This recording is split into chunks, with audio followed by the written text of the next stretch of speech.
Welcome to Sudbury Sports Unbiased, your source for no-spin coverage on the Sudbury Wolves, Sudbury 5, Sudbury Cyclones, and Sudbury Cubs with Rick and Craig. Hello, sports fans. Craig here, and today we're going to review the Day 2 selections for the Sudbury Wolves in the 2026 OHL Priority Selections, which were held in Kingston yesterday, Saturday afternoon. The Wolves made 14 picks in all, and we're going to review each of those picks. We're going to give you the specifics, heights, weights, statistics, and where they fit on the team, I believe, going forward. So without any further ado, let's get right into it. In round 2 with pick 25, the Sudbury Wolves selected Ivan Belikov. He is a gentleman from Parkland, Florida, a left defenseman. He's huge, 6'3" and 1/2 inches. 205 pounds. Ivan Belikov last year played for the U16 champion Detroit Honeybaked. He played 70 games, 7 goals, 24 assists, 31 points. This guy is a large human being. That's how I'll say it. And this guy could be a physical force. This was a good value pick for the Wolves, and he could be a potential number 1 pair defenseman on a team that desperately needs defensive help. In the third round, the Wolves had 3 picks, and pick number 1 in the third round, number 44 overall, from the Brampton Steelheads, was Shaden Hindenburger. And Hindenburger is a left defenseman. He is 6'3", 192 pounds. He hails from beautiful Port Colborne, Ontario. Last year, he played for Hill Academy. If you're wondering where Hill Academy is, it's down south, and Tanner Adams played for that team. In 57 games, he had 5 goals, 30 assists, 35 points. In the OHL Cup Showcase, in 5 games, he had 5 assists. I had a chance to review this gentleman, and he was number 3 on the rating system that I use, and I think this is high for this player. Hindenburger is a project. He has all of the essential ingredients. He has height, he has weight, he's got some skill, he's got some skating mobility, but he is not a refined package. This guy needs considerable development time, and I think this guy will not make the Wolves coming out of training camp. I would be surprised. He's likely ticketed for some time at Tier 2. Whether he'll turn out to be anything is a great question, but the tools are there. The Wolves have to hope that people like Drake Perahowski can help this young man reach his full potential. If he can, the Wolves may have a very good player. If not, they may have a guy who can be a contributing part of their defense. With their second third-round pick, number 49 overall, acquired from the Owen Sound Attack, the Wolves selected Ronan Quinn, a right winger from Stouffville, Ontario. Quinn is a big boy, 6'2", 190 pounds. And last year, he played for the Markham Majors. In 27 games, he had 12 goals and 15 assists. He also notably had 60 penalty minutes. This gentleman is a decent player, number 37 on the ranking system that I used, and this guy excels on the boards. This guy is a good board player. He uses his size well. He can get inside. A guy who could be effective. There is one major knock on Ronan Quinn, and that is that his skating needs improvement. To me, that is a major red flag. I don't like the idea that a player just cannot skate proficiently. Bottom line in today's hockey, if you can't skate, you can't play. I don't care what kind of attributes you have. I don't care what your intangibles are. You can't skate, you can't play. It's as simple as that. The Wolves had one final third-round selection, number 54 overall, acquired from the Peterborough Petes, and they acquired Luke Lawson, a 6'3" and 3/4 inch, 208-pound goaltender from Aurora, Ontario. This young man is a quality goaltender, and he played last year for the Mississauga Reps U16 AAA. Luke Lawson, I don't have any stats for him. You have to understand that sometimes, depending on the organization, these numbers are not published. But take it from me, I saw a video on this young man. He is a large person, and he covers a lot of the net. This guy could be a future Wolves goaltender. In the fourth round, 66th overall, the Wolves took Garrett Sutton, He is a 6'2", 210-pound right defenseman from Livonia, Michigan. For those of you who don't know where Livonia, Michigan is, it is just outside of Detroit. Last year, Garrett Sutton played for the BioSteel U16s. He had 1 goal and 17 assists in 56 games. He also had 95 minutes in penalties. So looking at that profile, we're looking at a physical defenseman with very little offensive upside. This is a guy that I do not think is a good pick. Defensive upside and very little offense. This is your prototypical Rob Papineau defenseman. And I think this young man projects as a number 5 or 6 defenseman. The problem with this man is that he fits the profile of about 4 or 5 people already on the Wolves roster. So we really haven't improved the position by drafting Garrett Sutton. The Wolves' next pick was Cole Krotner, and he was pick number 67 overall. He comes from Stittsville, Ontario. He is a right winger. Last year, Cole Krotner played for the Ottawa Valley Titans. He had 18 goals and 32 assists in 31 games. He also had 53 minutes in penalties. In the showcase, he played in 1 game with no scoring points. This young man is a decent player, but he has a major knock against him, and again, he does not skate particularly proficiently. I cannot emphasize enough how big a detriment I think this is for a player's development. He may have a possibility of playing for the Wolves at some time, but I don't think that will be next season. This young man needs to get further development time, probably in a Tier 2 league, and he frankly needs to improve his skating to be on the radar for the Sudbury Wolves. The next pick for the Wolves was in the 5th round, number 83 overall, and they took Brody Scholes, a right wing from Canada, Ontario.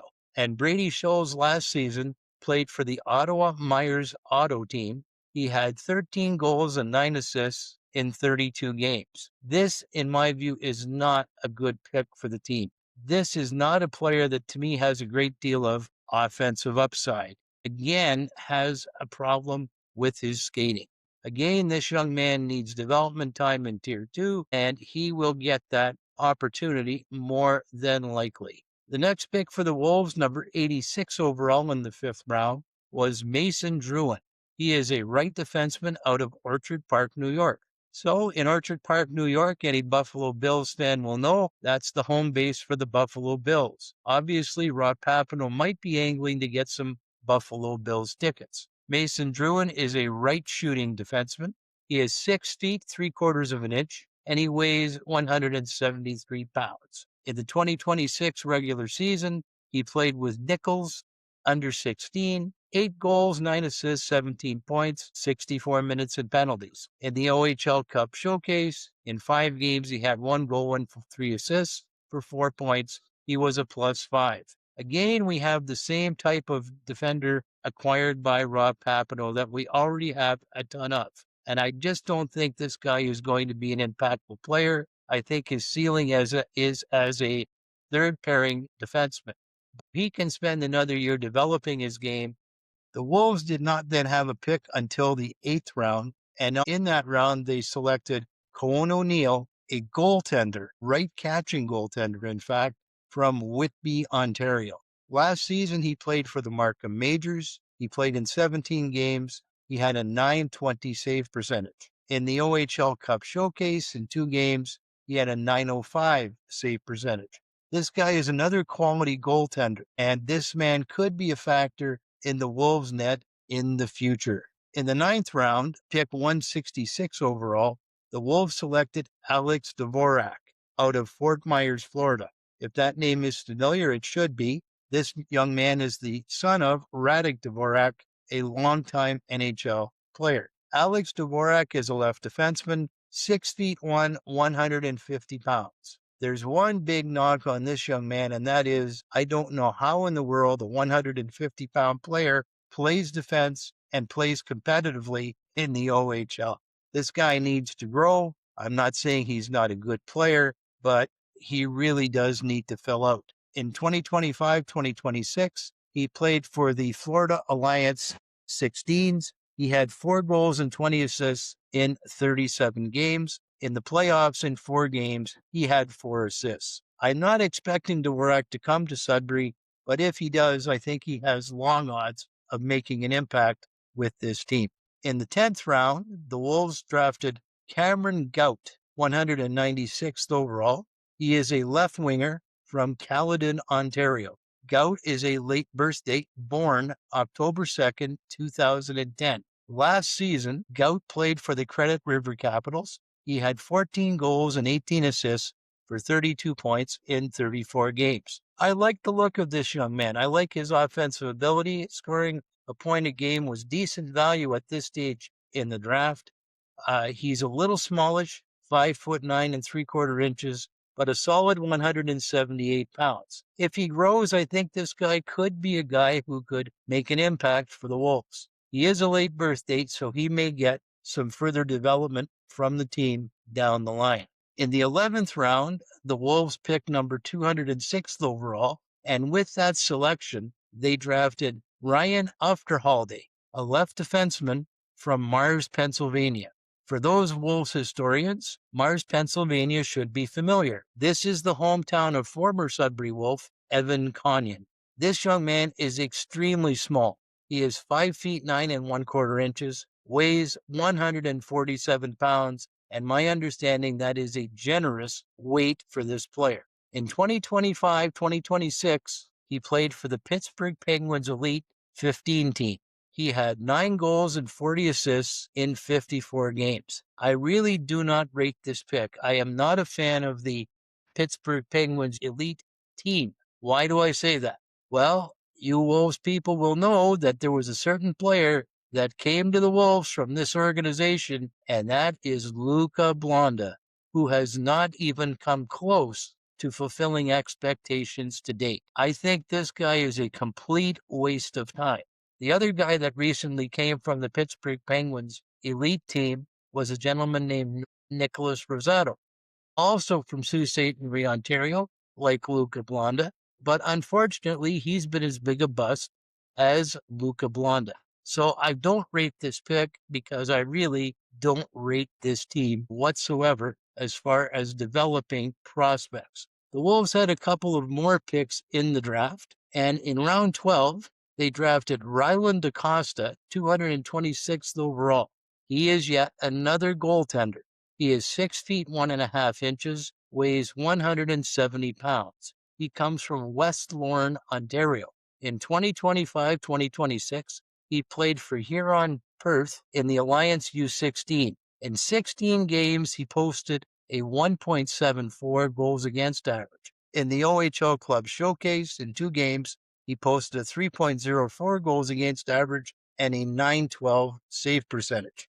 Now, I have no problem with this goaltender. He is once again a quality goaltender, but I really need to tell you that I have great difficulty with what was done with this draft board as far as goaltenders. The Wolves already have 3 goaltenders on the varsity, namely Bjorn Bronis, Paolo Frasca, and Leonard. They have now added 3 more to that goaltending stable, along with the second-round pick they acquired in the U18 draft. That makes 7. And then we talk about Mateo Bates, who is a Wolves draft pick from a couple of seasons ago. Now we have 8 goaltenders. Now, the last time I checked in hockey, you could only play 1 goaltender at a time. And if you go with the rotation, you play 2 goaltenders at a time. Here is the problem with this, and there are 2 problems. First of all, where do all these young prospects play? It's a problem because you have to find a landing spot where they're going to get playing time. No 16-year-old is going to be content being a backup. These guys all need to play. Here's the other difficulty is that when you send these guys out to Tier 2 or wherever you send them, they're going to say, hey, if they had a good year, I deserve to play. I deserve to make this team. Well, even if you get rid of Bjorn Bronis and Paolo Frasca, now you've got 4 young goaltenders for 2 positions. This doesn't make a lot of sense. there's going to be two very unhappy goaltenders because they will not fit with the Sudbury Wolves. Here's the unknown problem that most people don't understand. If you have two goaltenders that are good sitting in tier 2, how do you unlock the trade value for these goaltenders when you need to trade them because you have a glut at the position? The problem is that you don't, and then you lose the value of the choice that you made a year or two previous. The Wolves had one other selection in the 13th round, number 246 overall. With that selection, they drafted Bryson McCoy, a center from Belleville, Ontario. Bryson McCoy is 6 feet 2 inches and he weighs 180 pounds. There are no stats available on this player. For those of you who are keen, Bryson McCoy is the brother of Donovan McCoy, who played here in Sudbury and was the team captain for the Wolves. So there you have it. Those are the 15 picks selected by the Sudbury Wolves in the priority selections. I'm going to give you my overall impression of this draft class. If I was grading the Sudbury Wolves for what they did on Friday and Saturday, I would grade them a C-. Now, that is not a particularly good grade, but I'm going to explain it to you, hopefully in a way that everyone can understand. Cash Kawaja is absolutely no guarantee to come to Sudbury. In fact, I believe he's going to be traded. The question is only when is Cash Kawaja going to be traded? Is he going to report? I don't know, but I do believe he's going to be traded. The reason that I say this is because his older brother, Jet Kawaja, was signed by the Brantford Bulldogs, and I can see a reunion with the Kawajas at some point in the future. So I'm very skeptical that pick number 5 will ever see the ice at the Sudbury Arena as a home team player. There were some good picks in this draft, one of them being Belikov, and the goaltenders are all quality goaltenders, providing that Rob Papineau can get himself through the maze of the glut that he's created at the position. One of the things that I really take the Wolves to task for is that they have not addressed reasonably the offensive needs of this team. This team last season scored 3.1 goals per game. That is a below average offense. To be a 500 team or better, you must score probably a minimum of 3.5 goals per game. That is the benchmark. And I am not sure how the Wolves are going to get there. There is no forward on this draft board that leaps out at me and says, I am going to cure your offensive ills. And it's going to be a problem because this team has never been airtight defensively. So because of that, and because of what happened with Cash Kawaja and his uncertainty, I must take this team to task and I must give them a lower grade than you may expect. I'm going to give them a C-. And I'm going to explain to you something that I found out that is important as far as Cash Kawaja goes. Cash Kawaja does not report to the Sudbury Wolves. The Sudbury Wolves will receive a compensation pick. The compensation pick they will receive is number 6 overall in the first round next season. In addition, if Kawaja is traded, they will also receive the package from the trading team. Now, I want to give you a concrete example so that you understand the nature of the package that Cash Kawaja could fetch on the open market. 4 years ago, Sam Dickinson was drafted by the Niagara Ice Dogs. He was later traded to the London Knights. The Knights sent the Ice Dogs 3 second-round picks, 3 third-round picks, and a 5th-round pick. So the package that comes back for Kawaja will likely be considerable, and that does not include the compensatory draft pick. So that's a wrap on the Sudbury Wolves priority selections for 2026. And I wish all of these draftees well, and I'm hopeful to see all of them at the prospect orientation camp next week here in the Nickel City. And as we say on this show, if you like what you're hearing, hit like and subscribe, and let the sports be with you.